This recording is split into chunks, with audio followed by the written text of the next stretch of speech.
As we grow closer to mass distribution of the COVID-19 vaccine, the public still has a lot of questions. There's a million questions to be asked and answered. It's a good thing that we're getting a vaccine, but they might need to do a little more testing. I think it's a little too soon to be getting it. Given the current climate, mistrust and misinformation is also swirling around, casting a cloud of doubt surrounding the groundbreaking vaccine. We went to the experts to answer some common questions to make sure there's no room for misinformation. Many people are wondering, are you injecting yourself with COVID-19 when you get the vaccine? The experts weigh in. No, so this vaccine is not a live vaccine. So you're not injecting live virus into yourself.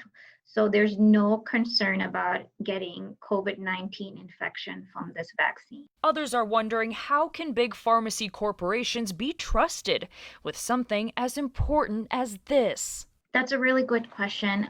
It's not just a big pharmacy, it's IRB approved, it's, FDA's monitoring the study. I think the data itself is very good. What about masks? Can you stop wearing one once you get the vaccine? It is much better to wear a mask to protect the other people who haven't had a vaccine yet. And can you still get infected or infect others if you're vaccinated? Looking at the data, we know that people who got the vaccine, they may have gotten the infection, but it wasn't severe. And it was smaller numbers compared to the placebo group. Much smaller numbers. And will you get sick after the vaccine? Dr. Vivekanandan says she did the Moderna test trial and had slight symptoms for about a day. So I could personally speak from my personal experience. With my first shot, I had some fatigue. And with my second vaccination, 28 days later, I had a little bit of flu-like symptoms of fatigue, a muscle ache, pain at the injection site, and fevers.